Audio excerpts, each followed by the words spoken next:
Hey YouTube 333, I'm back here.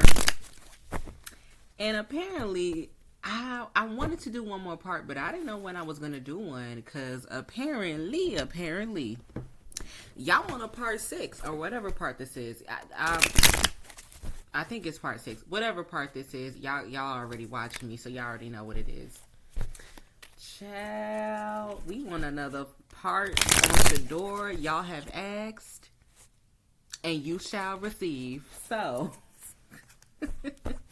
if you are familiar with my Shedeur Sanders series, y'all know it's Team Shedeur over here, Team Legendary, the Prime Sexuals. Come out to play on this one. Come on with it. Baby. So much has happened since my last part of Shedeur's reading. My last part of Shedeur's reading. So much. Joe Flacco got traded. Dylan Gabriel starting, and he sucks. But we all knew he sucked. I'm just mad the bitch got my birthday. That's all. That little dollar. Somebody said in somebody comments, Dylan Gabriel is Dollar General. That shit was hilarious. I'm using that one. Dollar General. Oh my god. So the DG guy, he sucks. We all knew this. And Kevin Stefanski is still a jealous ass little whore. He still doesn't want to play Shedeur. Ooh, that rhymed. But he's a very jealous-hearted man and very jealous-hearted person. And it's catching up to him. The Grim Reaper is catching up to Kevin Stefanski and Jimmy Haslam because they've played a part in this very much so. Okay, Jimmy could have fired that idiot ages ago. So, there ain't no damn way. Ooh.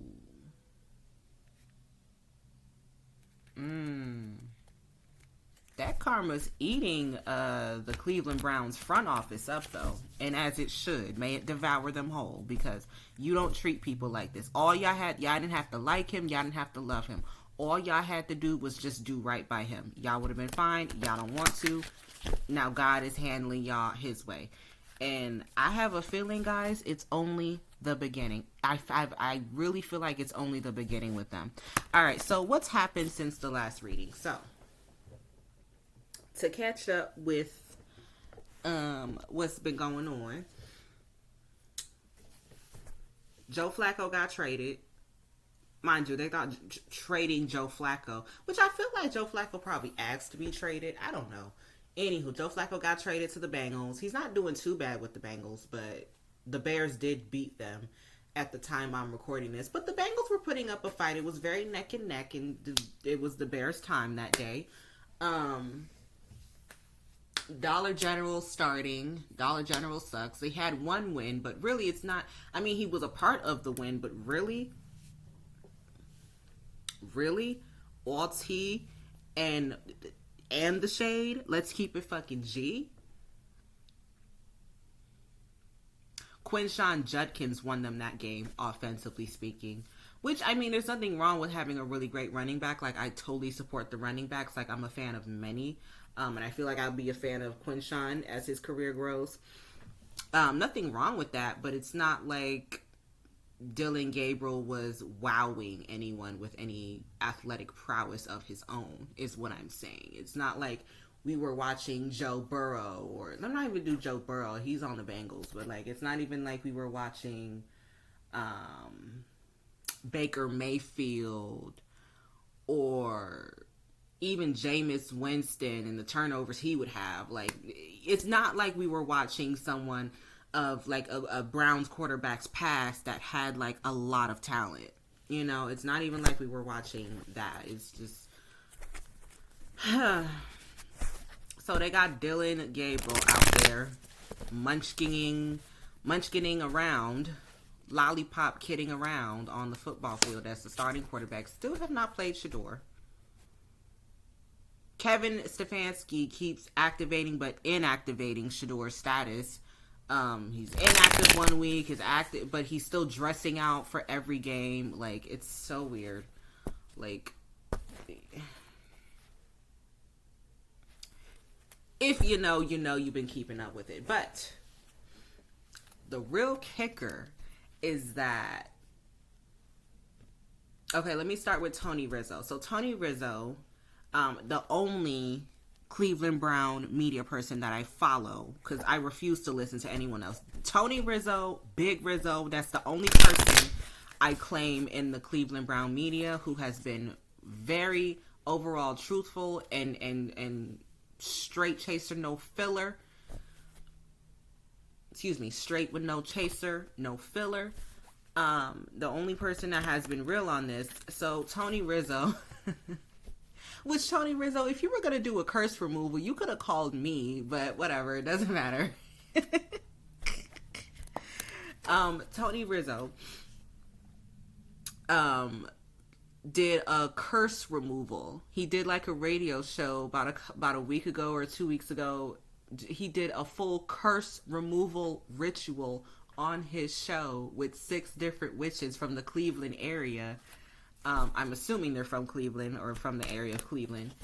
And they called it was a real deal. They was calling corners. They didn't have anything flammable. Obviously, that'd be a fire hazard, especially all that equipment around. But they were calling corners. Everyone got up and got involved. People had their headphones on. They were still standing up, calling all 4 of the corners, calling for the curse to be removed so they can win another game. And I don't laugh at people's spirituality. One, because hello, like a spiritualist talking. I literally am reading tarot cards. Hello here. But y'all, if y'all seen that video, please check it out. It's good. So I don't want to laugh at nobody doing it. But I thought it was a tad bit funny, not because they were doing it, because I understand why he's doing it, because it's I don't know if they need a curse removal. I don't know if it's so much of a curse as if they just get in their own way. But Tony Rizzo did a full-blown curse removal, and I wanted to see if that worked. Maybe it is, because now, even on national media, it's not usually before I guess the curse removal. Before, only like certain people will call out Kevin Stefanski, and certain people would maybe be like, yo, maybe we should try Shedeur, or Shedeur should definitely be playing. Now it seems like it's now the dominant media narrative about the Cleveland Browns. Now it is. And Myles Garrett, getting to him, Myles Garrett had 5 sacks in the game with the Patriots. I think this week is their bye week. But Myles Garrett had 5 sacks with the Patriots, and they still lost. And he was so livid. If y'all saw that clip, y'all saw that Myles Garrett was freaking livid. Now, I understand, and which I didn't even know Myles Garrett was a Capricorn. Shout out to him. But Myles Garrett literally was so livid at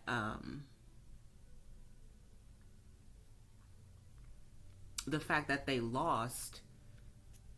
He went in the press conference right after, and he was like, he literally said, I would trade effort just to win. Just to win. And I understand why Myles Garrett feels the way that he does. But I also feel like he's probably... I'm not going to fault no player for taking their money, especially the defense position people. Defense is a very important position in football. It's a very important side of the ball that people think of the team, they always think of the offense, but people don't really consider the defense and how vital it is until you actually really need it.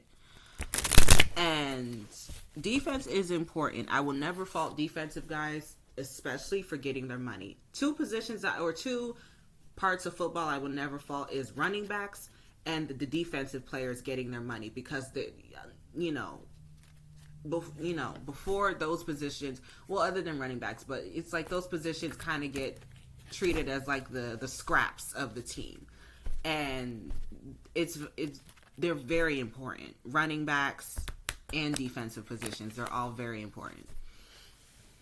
So I'm not going to fall. I know some people are like, well, Myles, you took the money. You could have went somewhere else. I get that. But also, it's kind of like, I'm not going to fault him for also taking that money. My thing is, if Cleveland Browns were able to give him that much money, he should have made demands early on upon signing that contract with the Cleveland Browns. That's what I feel. So I want to look into Myles Garrett. I want to look into if the curse removal is working. I kind of want to look into Kevin Stefanski's future with the Cleveland Browns. Ugh.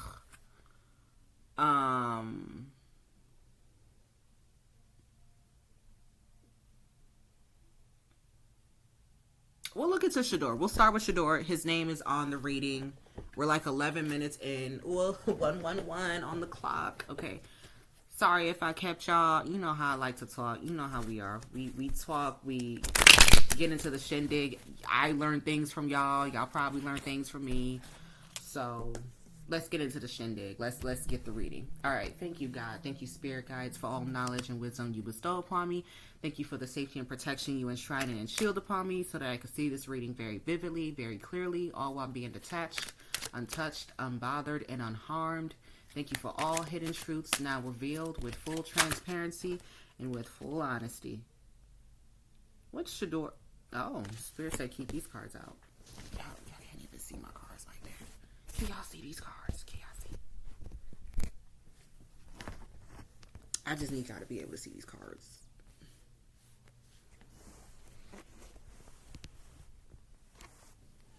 Okay, good. Star card. Ace of Swords card. I was going to put those cards back, but Spirit said keep them out. Spirit, give me an overall reading about Shedeur Sanders' energy.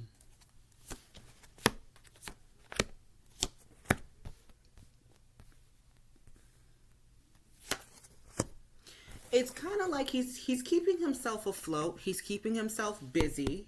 9 of Wands, because it's not like Kevin Stefanski is really giving him much to do, so he'll stay busy on his own. This does add up because he will, like I've been told, or I've seen videos of him practicing, like outside, like on his off days, like doing quarterback drills, doing stuff like that to kind of keep his skills warm and, you know, keeping everything fresh. So he's still moving along. He's still, you know, actively part of the team, even though he is continually being sidelined. And he's kind of letting that, with this Knight of Cups, he's kind of letting that speak for itself, you know? Letting his work ethic speak for itself. Like, I want to be here. I deserve to be here. All the things we already know. Also, with letting that work speak for itself, the media is starting to turn on Kevin Stefanski and no longer, not saying there's not going to be like those stray weirdos demonizing Shedeur as if he like caused world hunger or something, but like the world in general, and the sports world, mainstream wise, the collective mainstream and collective media narrative is starting to turn against Kevin Stefanski. Indirectly because of Shedeur. It's not because of Shedeur like told them to hate him. It's just Shedeur is doing him, but also Kevin Stefanski is also just being himself. Like, both men are being themselves, and what's being exposed in the light is that Kevin Stefanski has bullied Shedeur, and Jimmy Haslam has played a rich man conduit to the sabotage that's been happening to Shedeur and his career that he's trying to start. And the world is catching on to that with this Wheel of Fortune. Notice, I love how the illustration of these cards is, because like, notice there's like a globe. And when I see globe energy, I think of the internet, the World Wide Web. But also karmically with the Wheel of Fortune, that wheel is starting to turn against him. All that backing Dylan Gabriel. It's one thing to back him, but it's a whole nother to try and sabotage and put other people before this young man that you already have on your roster. It's getting harder. It's getting really, really difficult to defend Kevin Stefanski not putting Shedeur in when Dillon Gabriel is not what anyone wanted in Cleveland. Let's be so for real.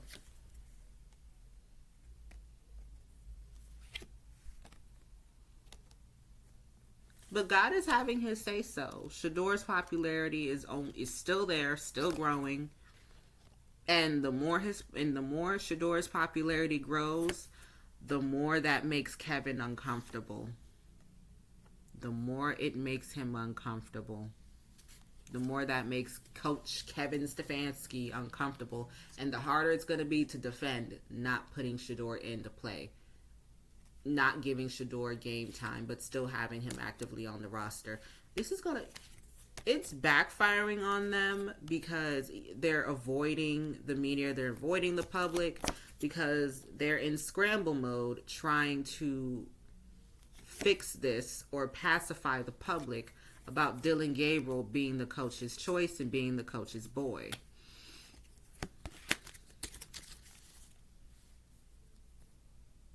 And don't let them lie to you. There is growing tensions in the locker room. If you think, I can't confirm this, but spiritually speaking, if you think because Myles Garrett took that money with the Cleveland Browns that he hasn't said something as of recently, or it's either he said something or he's going to say something. Now, I don't want to bring up zodiacs right now, but Capricorns just want to work, and they want to be really good at their work. They want to complete their work. But also, and they want their money and they want to go home. However, when there's something unfair and underhand or unjust right now at the workplace, it really moves Capricorn spirit. I mean anybody's spirit, but I'm just saying it really moves Capricorn spirit to be like, I don't like to be in the way, but something is really wrong here. So I say that to say, if you really think that Myles Garrett is going to be quiet now, maybe he's tried to keep a low profile, in the locker room before, but if you really think Myles Garrett is going to be quiet now, after he damn near fully crashed out during the game. And did you guys see like how some people were sharing the videos on X of him like crashing out at the Patriots game and they still lost? Did you see how they were crashing out? Or you see how Myles was like kind of crashing out, and then people were posting those clips saying Myles Garrett was angry because he couldn't get sack number 6. I'm so glad I'm so glad that Myles Garrett came out and said what he said in his press conference after that game, because they really were going to spin that as he was mad he couldn't get sack number 6. As if he hasn't sacked quarterbacks before. Like, please, go on somewhere.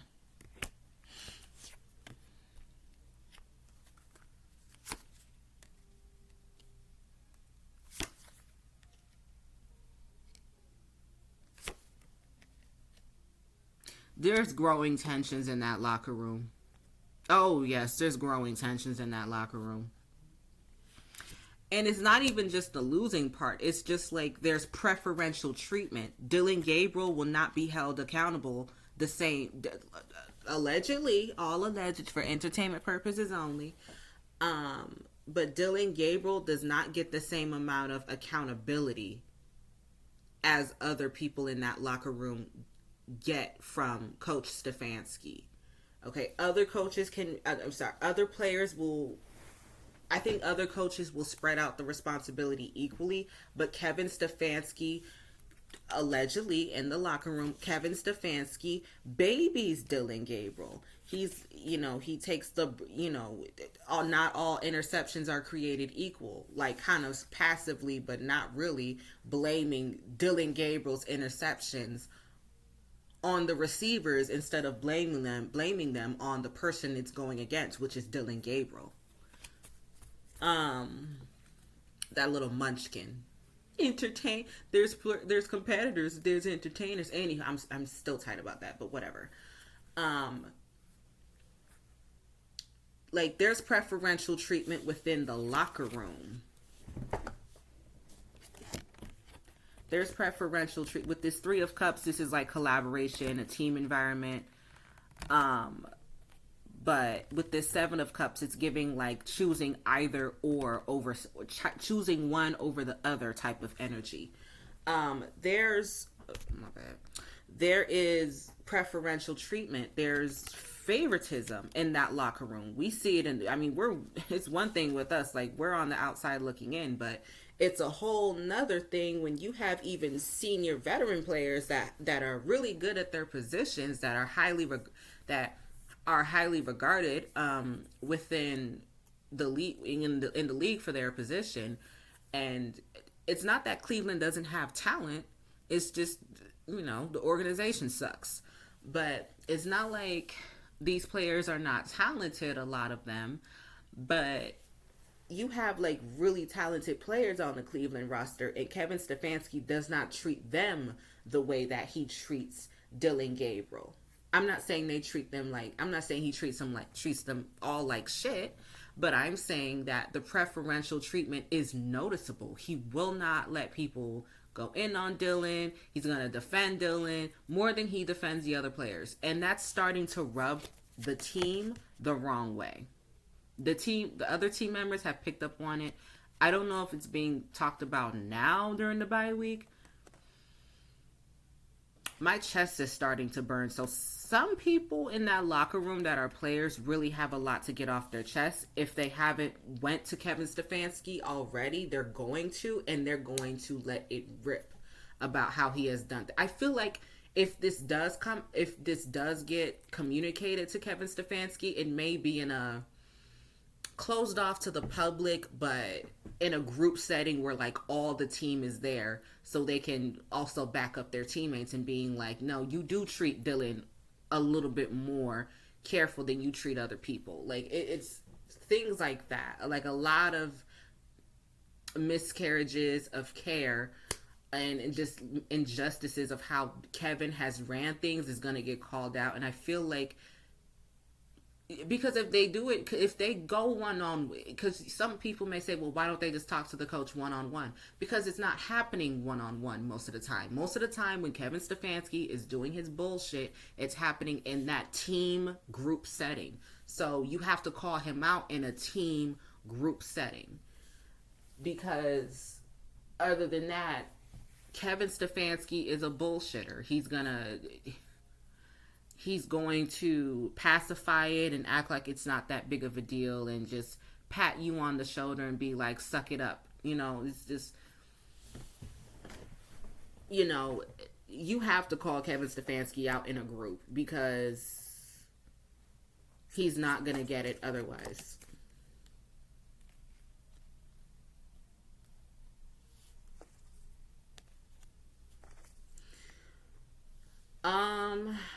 I don't usually like doing timelines, but Spirit is telling me look for later this month or early December if you start hearing stories talking about...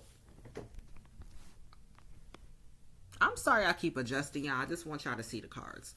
Do not be surprised if you hear things in the media about friction in the locker room or tension in the locker room about the direction of the team. Now, Cleveland Browns are going to nobody's playoffs. I think we've already established that. Everyone's got that.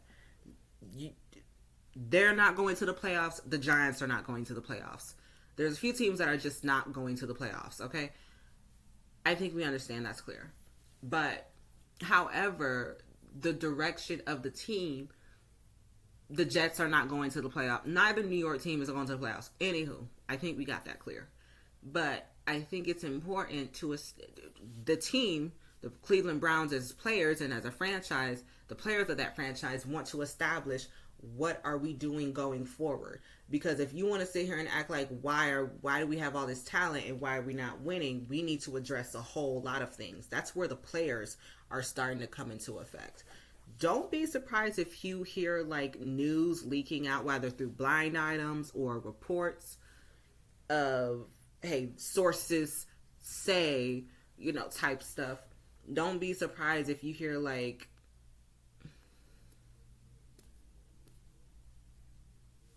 anonymous tips from players in the locker room saying there's tension in the locker room about the direction of the Cleveland Browns as far as keeping Dylan Gabriel as quarterback and a whole lot of other stuff. Like, don't be surprised if that gets brought up. Like, there's tensions brewing in that locker room with Kevin Stefanski. So I heard some people that are, sports commentators on YouTube, they were saying that Kevin Stefanski is on track to losing his locker room. And I actually agree with that. I think there could be some truth. I mean, it's about time, but I think there's totally some truth to that. And when when Kevin starts to get hemmed up, when Kevin gets hemmed up, that's when you're going to start, that's the beginning of the end for him.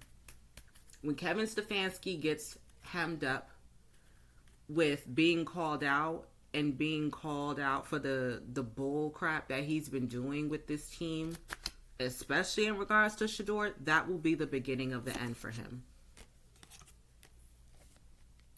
To be honest, I have never, and it was so common. It was like a little bit of joy to see how uncomfortable he was in that press conference after the Patriots game, because it's like, good, you freaking deserve it.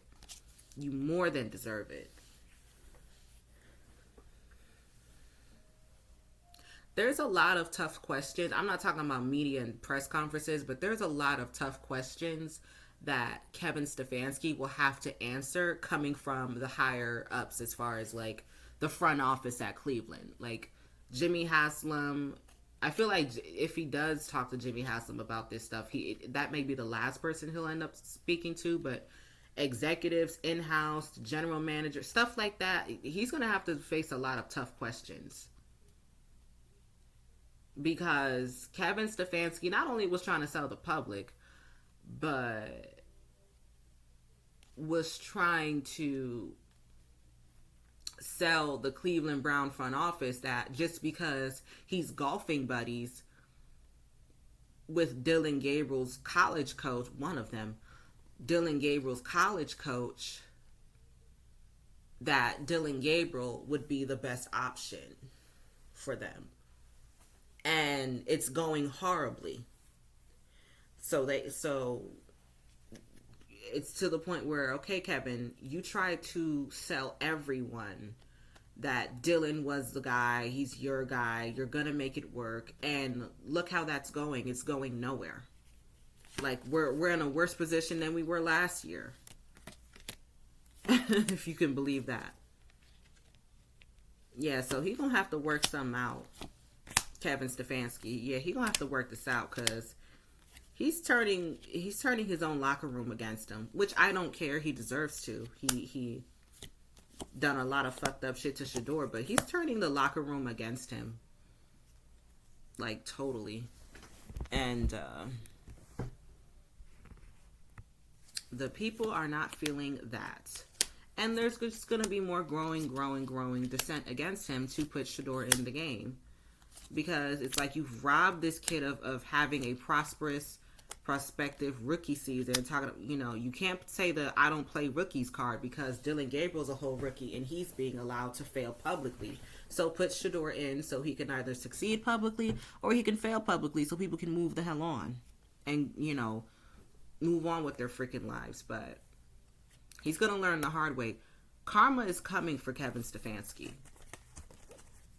And it deserves, well, in my opinion, he deserves it. Because this is just flat out bullying and embarrassing someone for no reason. And I think he's doing it because he feels rejected. I think after Shedeur got drafted, Kevin Stefanski was up on Cleveland media trying to act like he was best friends with Deion Sanders. He literally said it in an interview, I think back in May. It was like it was shortly after the draft. He was trying to act like him and Deion Sanders were friends, and he got called out on it on "You're not my friend." You're not my friend. Well, not, I don't know if Dion said that, but it's just like people in general called him out saying, you're not Dion's friend. He don't even know you like that. You're just a stranger to him. And I believe Kevin felt rejected. Kevin felt rejected.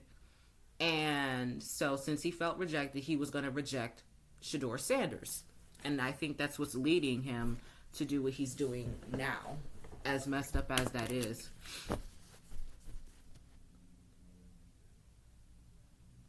I'm going to ask about that curse removal. All right, next up, I'm going to ask about that curse removal. I suspect it worked, but we'll see. Spirit, did the curse removal, did the Tony Rizzo's curse removal on the Browns so they can win again, did that curse removal work? Did the curse removal work? I'm hearing from Spirit, yes, because it forced Myles Garrett to say the inner feelings he's been keeping quiet. Yes. Okay. Did the curse work?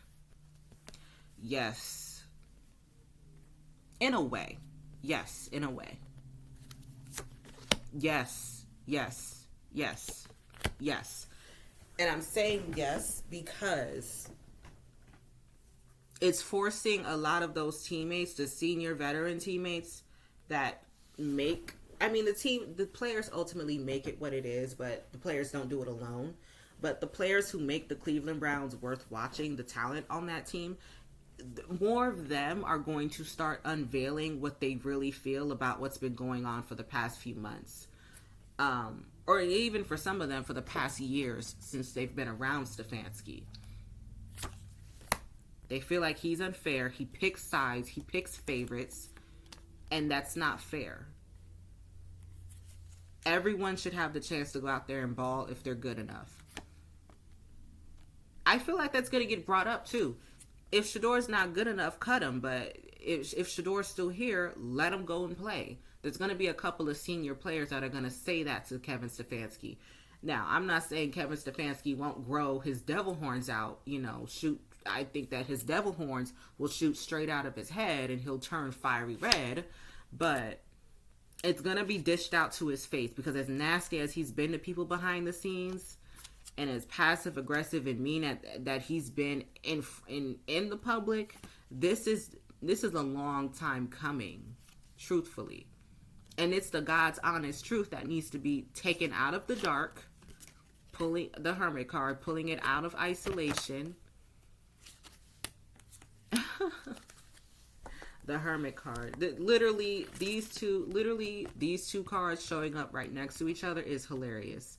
The Hermit and the Magician. You can't get more witchy, spellcrafty type of cards than those two, especially coming up together. Yes.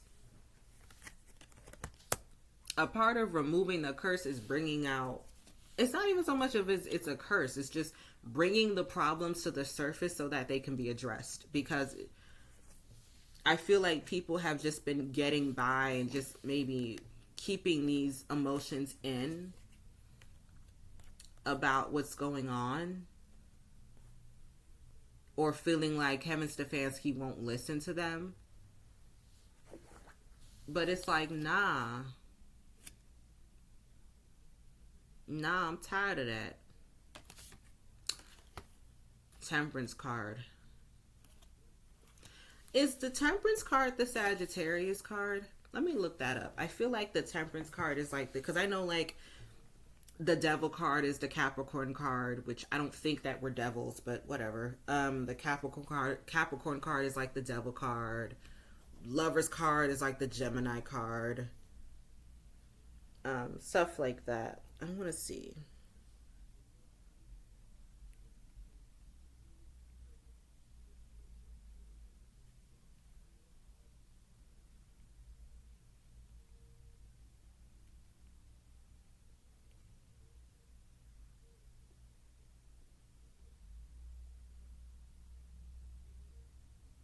Yes, Temperance card is Sagittarius. I feel like all of this will come to a head in Sagittarius season. because I see the Nine of Swords, number 9 of Swords right after it. News being heard that he doesn't want to hear, or that someone doesn't want to hear. But I don't think this is the players. I don't think this is the players hearing stuff they don't want to hear. I think it's Kevin Stefanski. It's one person and 9 swords behind this person. Okay, this is like hearing news you don't want to hear. Look how this person looks. Like they're like, oh my god, I don't want to hear this type of looking. Hearing news you don't want to hear, but it's coming from multiple directions. Several shots at his character as a coach and how he's conducted himself. Like a whole lot of he's gonna get ran through the freaking ringer. Yeah, the public may not know what's going on. The public shit may just remain pretty peachy. You know, 10 of Pentacles, oh, everything's fine, we're a well-functioning business, well-functioning franchise, whatever, no problem with the team, denying anything, looking good for the public, looking put together for the public, 10 of Pentacles. But behind closed doors, babes, behind closed doors, Kevin gonna get clawed the hell up. Kevin about to get chewed out. Pause. They finna run little Kevy Kev through the ringer. Is this Mary Kay Cabot again? Mary Kay Cabot may know more than what the fuck she's supposed to. Mainly because Kevin Hurt's been giving her the details. But I think there's some stuff that Mary Kay Cabot, not that I like this bitch, but I think that there's some stuff that Mary Kay Cabot may have on Kevin Stefanski that Kevin doesn't know that she has. I.e. being clued into this argument or knowing about this conflict before Kevin does. Do I think she'll say it? I don't know. But this is a problem that's brewing. And it's only bound it's getting addressed.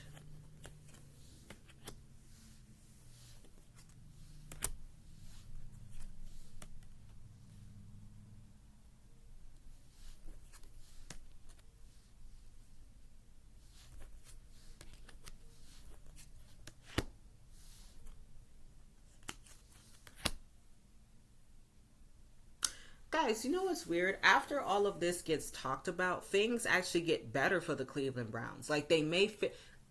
put it like this. If the Cleveland Browns, if the players discuss all of this to Kevin Stefanski's face, it's basically like addressing a toxic boss. And, well, that is what Stefanski is. But it's giving the energy of... if this actually does transpire, if this actually does happen, the Cleveland Browns the Cleveland Browns will actually finish the season a lot better than what they started or how it went during the season. Put it like that. Because after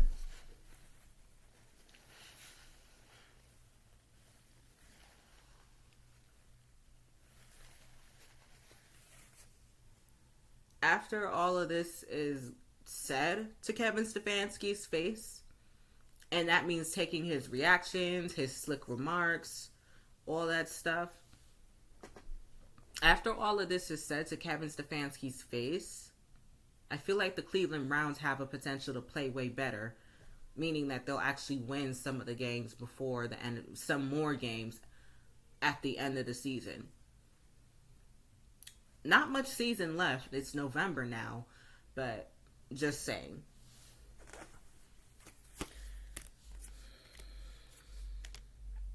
Yeah, because if they come at him at once in group, it's going to be hard to defend that. He's not going to be able to fend all of that off with everyone coming at him at once. He's going to crack under pressure. He will fold. He may even be like, I'm not dealing with this, and then storm out. But either way, even if he does storm out, it's still going to be a lot to think about because those words cut deep because it was the truth. Not because they were being mean, but because it was true. And he needed that mirror. Yeah, he needs that mirror. Period. And the fact that several of them will say this to him, several of them will say this to him, that's also not going to be good. And yes, the owner is going to hear about it, and that's also going to be something that Jimmy Haslam will consider in Kevin Stefanski's future with the Cleveland Browns.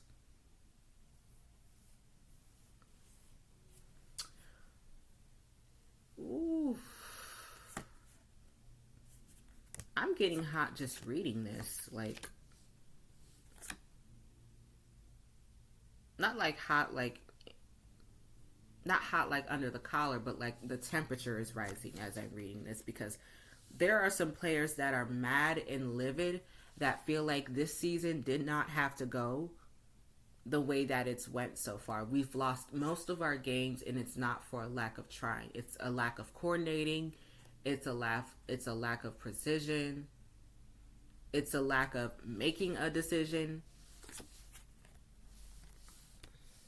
And you keep on with this favoritism of don't touch my Gabriel. And that's not how it's supposed to be. Somebody gonna call Kevin out in that locker room. And by it's high and mighty time that it does happen. High and mighty time that it does.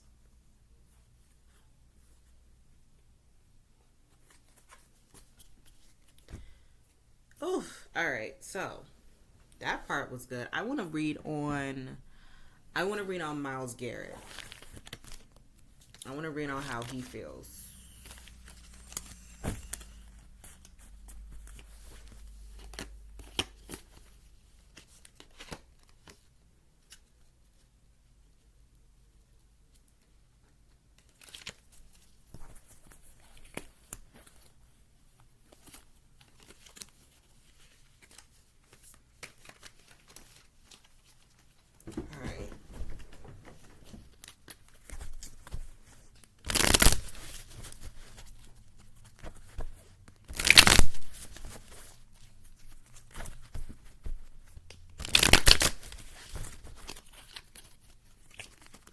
God, thank you, Spirit. Excuse me. Thank you, God. Thank you, Spirit. Give me the insight on how Myles Garrett. Give me the energy inside of. Give me the energy of Myles Garrett and how he feels about the situation with Shedeur, just the whole situation with Cleveland Browns. I'm hearing Myles Garrett actually likes Shedeur. Like, he doesn't have a problem with him. He thinks he's a cool guy. He comes in. He works hard. Kind of stays out the way, but when he has interacted with him, cool guy. Like, he literally doesn't have a problem with Shedeur. And I'm hearing part of why Myles Garrett has kind of stayed silent. It's not because he was trying to collect a check, but it's just kind of feeling like, well, I'm a player here as well. I don't think it's my place. That's part of the reason of why he stayed kind of quiet. He's like, let the management figure that out. I'm a player here. Maybe that's just not my place. It's kind of like how he felt. But now he's understanding that not speaking out is playing against him to his own detriment. And sure enough, it is in a way. And it's not about speaking out. It's about having concern about how your organization is ran, because yes, that does impact you. You're not overstepping. You're not getting personal. You're talking about the stuff that you're talking about, how the team is being ran. That's not out of place. That's in your place. That's in your wheelhouse. So he has every right, as do other players. They have every right to speak out about what's going on with the team. 44 minutes. I don't know why I be looking at the clock like none of my readings be long anyway. Whatever. If y'all watching me, subscribe and hit the like button. Thank you so much. I fuck with y'all. And shout out to all the new subscribers. Shout out to y'all. Shout out to the day one subscribers. We all are day ones, but still. Shout out to all y'all. Okay. Love y'all.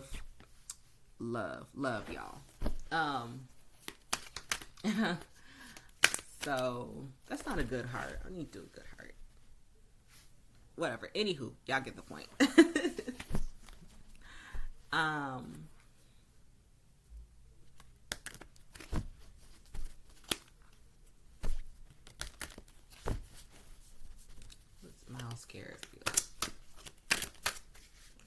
does Myles Garrett feel? How does Myles Garrett feel? How does Myles Garrett feel? He feels a bit trapped. He feels stuck.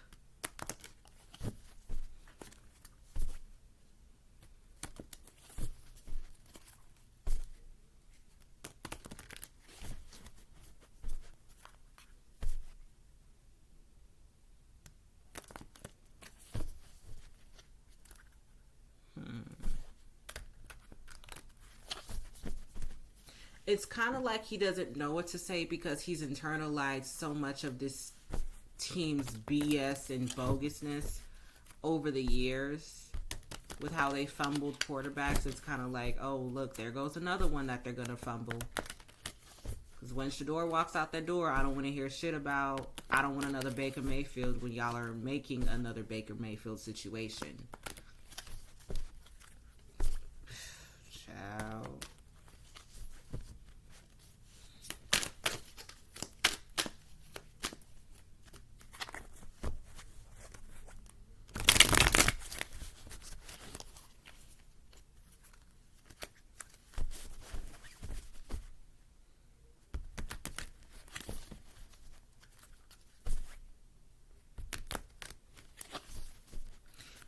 Oh, okay.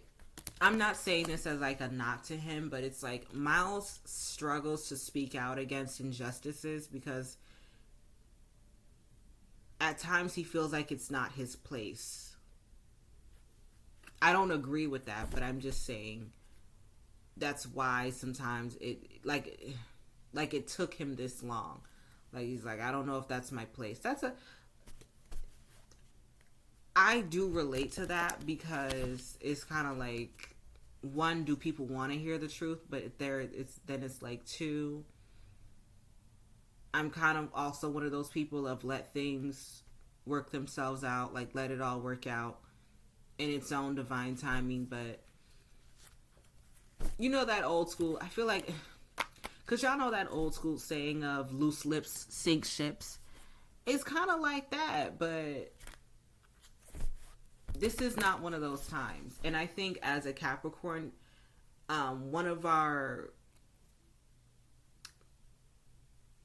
becoming one with ourselves and becoming better versions of ourselves, we have to understand that speaking out is not only just an option, it's a birthright. We have to speak out.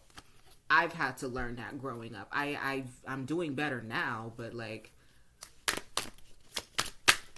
we have to speak out, especially when something is moving us in a very uncomfortable way. We have to speak out. We have to advocate for more and advocate for better, especially when it's the injustice of others. And this is an injustice of fellow teammates because it is impacting the team. Y'all not going nowhere.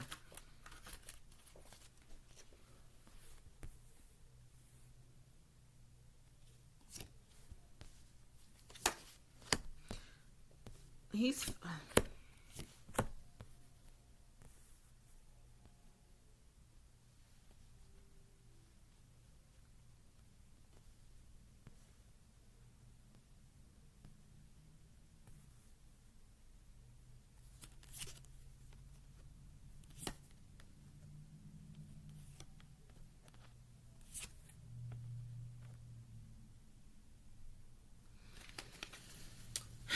he feels like, well, the energy is that he has been conflicted.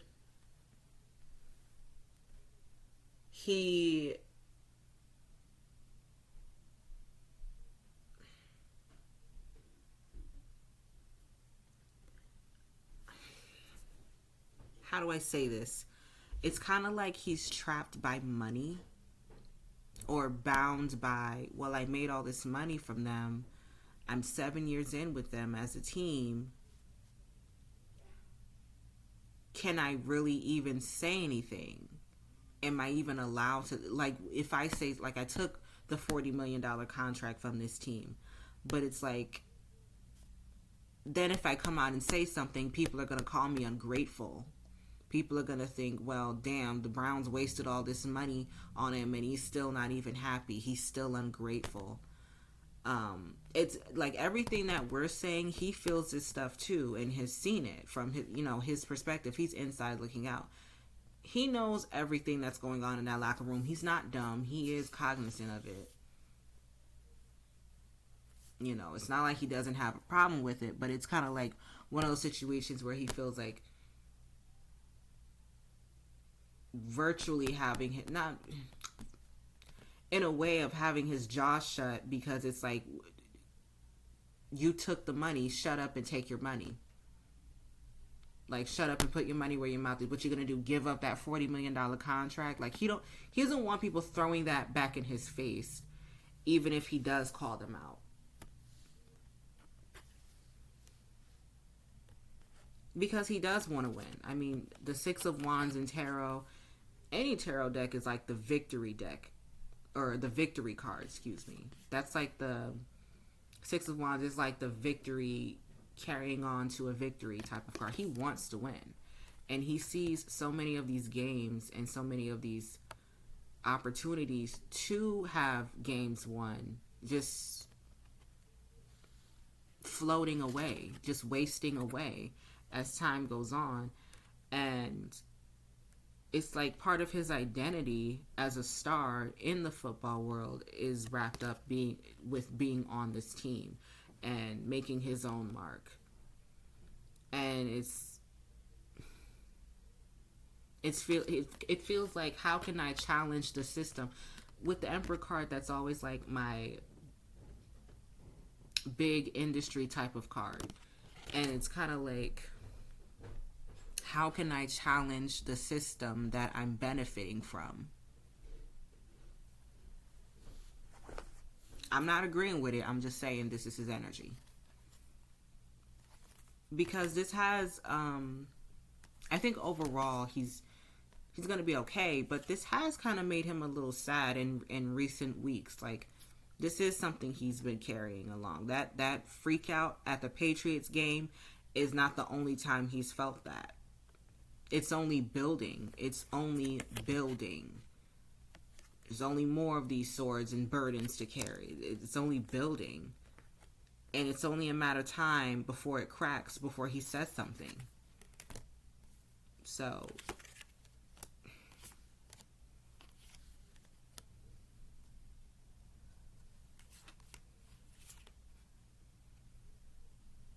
yeah, this... Guys, pray for Myles Garrett's mental health, because until he speaks out, at least, and definitely for Myles Garrett, I would advise him to like go get mental health help, like talk to a therapist about work-related stress. He probably tell me, well, I know what the stress is. We're not winning. Well, I get that part, but there's reasons to why you're not winning, and it's not him individually, but just as the team. You see how Kevin Stefanski is doing things. Shedeur, but that not only just with Shedeur, but just everything else how that he handles. You've watched it, you've observed it, and you know exactly what you're talking about. I think part of his conflict, and I kind of can relate to this, is like not being able to observe what the problem is, not knowing what the problem is. It's finding the words to articulate it in that moment, and finding that gumption to say what you really need to say to move this off your soul and move this off your spirit. Because sometimes some people let things build, and then when it just becomes too much, it's like a volcano and they just explode. And when that explosion happens, it's abrasive, it can be mean, it can be very harsh and nasty. I relate to that because people, when I eventually get tired of covering for people or not calling people out right then and there, it's not that I'm being fake, but I'm just like in a way of letting it slide, but not really, because all of those instances of where people were doing bullshit, it just compounds. And it's just like you take it and take it and take it, pause. And it's just like one day it's like that's really the straw that broke the camel's back. And when I really like crash out, it's a whole crash out. And not saying he's gonna crash out, but it's just like All right, now y'all think it's fun in games, but when I really tell people about themselves, y'all gonna be crying in the fucking corner. It's kind of like that. That's kind of where Myles is, because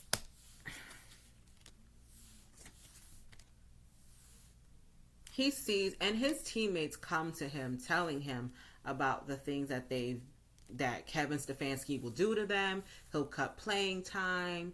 He'll maybe harp on certain like minor things that are seen on film, depending on who the player is. Meanwhile, another player can make the same mistake, and if Kevin Stefanski likes that player more, he won't have the same reaction. Like, all of these instances are very valid. Trust and believe. If he's treating Shedeur this way, he's treated other players that are currently on the roster this way as well.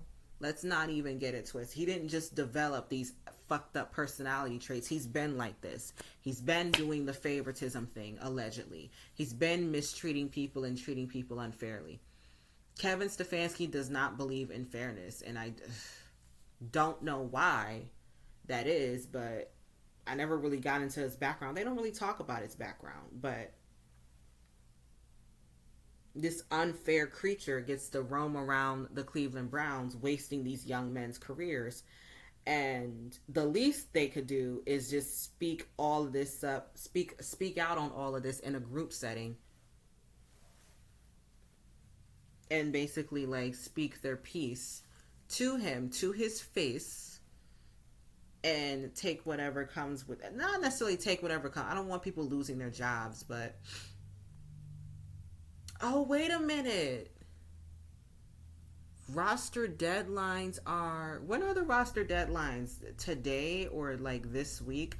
Oh, they're waiting for the roster deadlines to be... Okay. They're waiting for the roster deadlines to go into effect so that nobody can really get traded on the spot if they cuss out Kevin Stefanski. That's why it's not right now. That's why I'm getting like... the last deck of cards that I had my spread on, that's why I was getting Sagittarius season, because one, they'll come back from the holidays, and two, well, part of the holidays, but Thanksgiving's a holiday. They're coming back from the holidays, but also the roster deadline is going to be certain, so everyone knows who's staying, leaving, or getting traded or getting cut or whatever. So no one can get cut at least that time.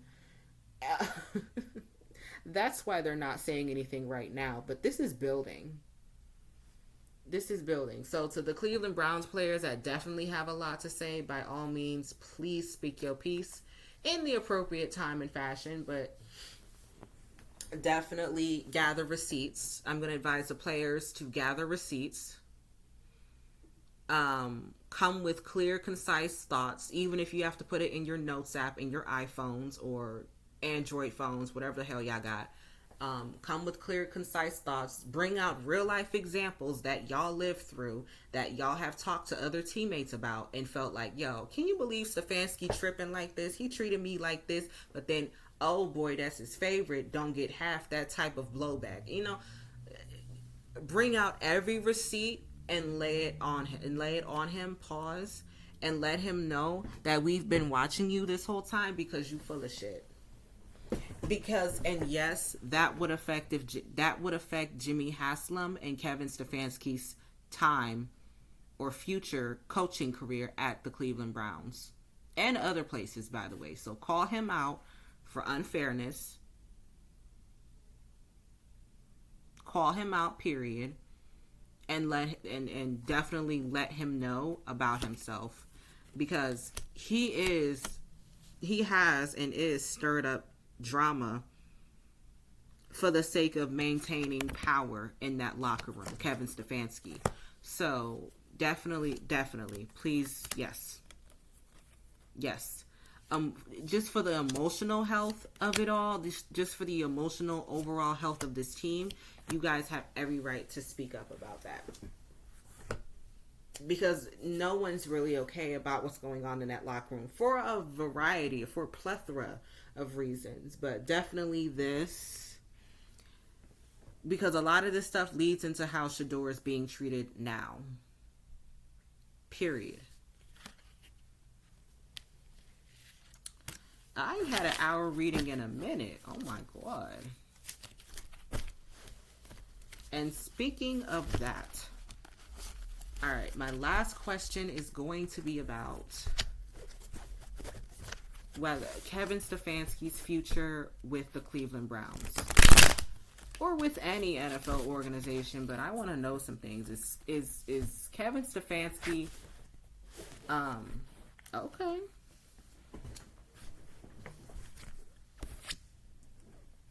Seven of Wands. He'll feel like the locker room is against him. He feels like he's gonna project and be like, "Oh, you guys can't let outside noise get into the locker room." He's gonna try and gaslight everybody, like the outside noise, or you can't let outside noise get into the locker room, and probably send out some generic team message. He probably wrote on Chat GPT or Google Gemini, some generic uplifting team post that he doesn't even mean. Basically like on the group chats of the team.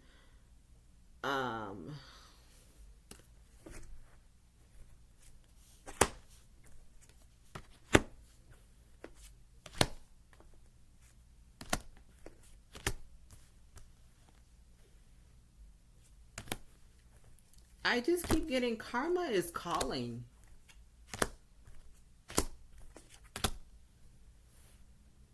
Anonymous stories could possibly start leaking about Kevin Stefanski and different examples of how he's treated players unfairly. And it's going to gain media traction. Allegedly. I pray to God this reading comes true. Please. I always get confirmation about my readings literally seconds after I see something resounding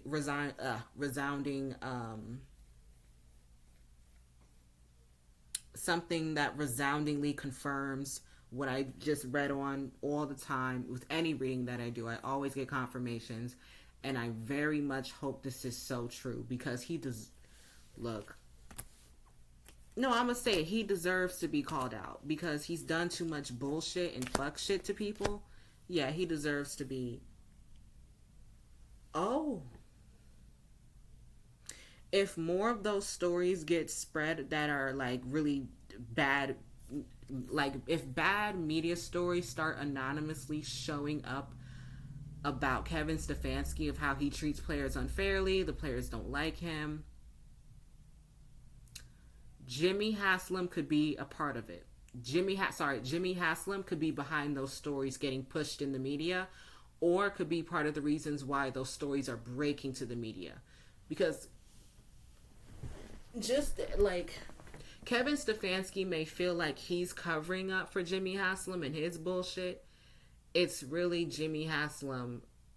Look, just as much as Kevin feels like he's covering up Jimmy Haslam's bullshit, Jimmy covers up a lot of his bullshit too. Jimmy's also, that street runs both ways. Like, Jimmy does cover for Kevin as well. He makes excuses for him. He will tell people within the organization to give Kevin the benefit of the doubt. He knows what he's doing, blah, blah, blah. If those media stories come out, and Kevin Stefanski, I don't really care to warn you. I don't think you're going to listen anyway. You can't even listen to your own team. But Kevin Stefanski, when those bad media stories start coming out and you don't see Jimmy Haslam defend you, or he half-ass defends you in the media, just know he's part of the reason why they're coming out. Jimmy Haslam will be pushing those stories to the media on the low. Almost like a media smear campaign.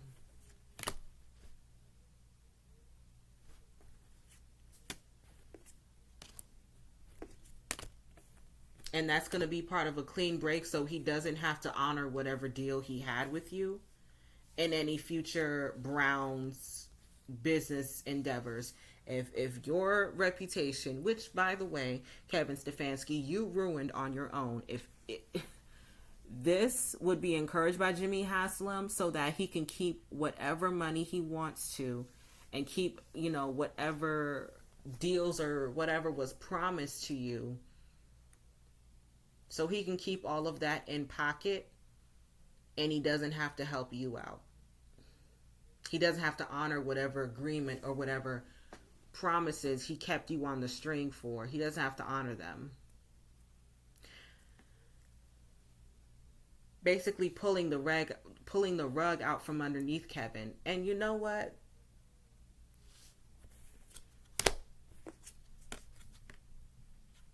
He'll deserve it. He'll deserve it. In the next coming months, so now we're in early November.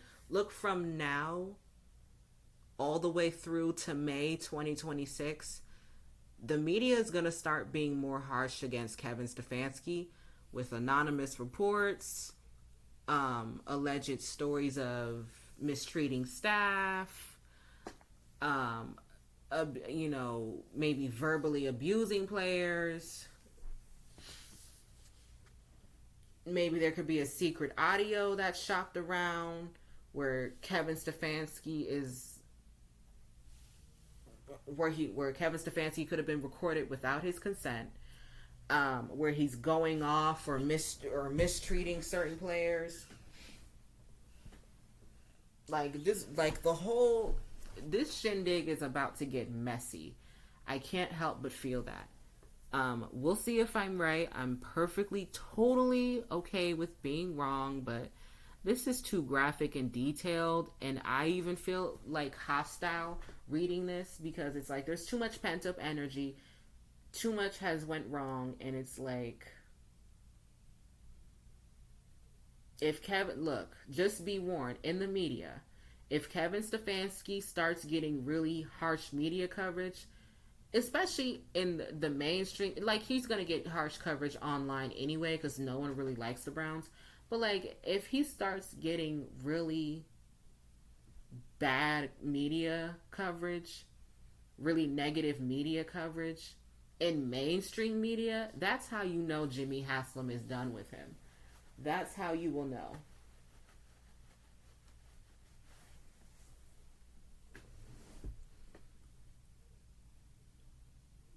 And he may start having those Cleveland Brown writers, the ones that are kind of more in the pocket of the owner. He might start having more of those writers push those narratives or to push writing about those types of media stories that are anti-Kevin Stefanski, that are really negative towards him, to try and build up the case of forcing him off the team.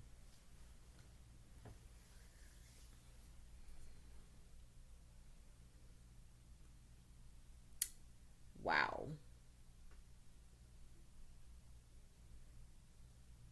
No loyalty to the game.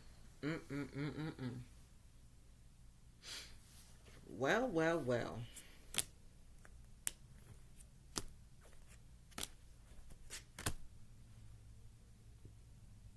Yeah, all those tyrant rants you did to players and mistreating them and favoritism and all that stuff, it's going to catch up to Kevin.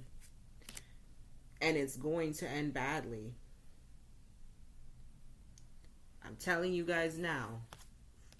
Look out from now. I would say really December to May 2026. But look out from now.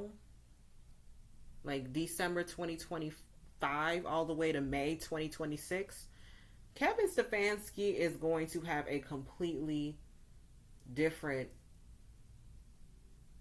media coverage in the mainstream and online than he does now.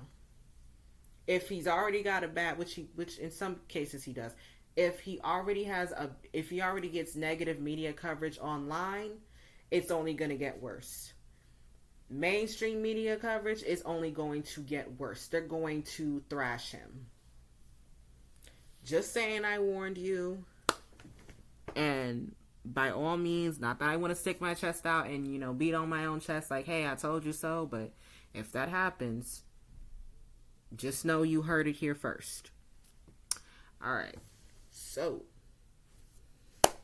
that was it for this reading. Thank you guys for watching, and I'll see y'all when I see y'all. All right, peace.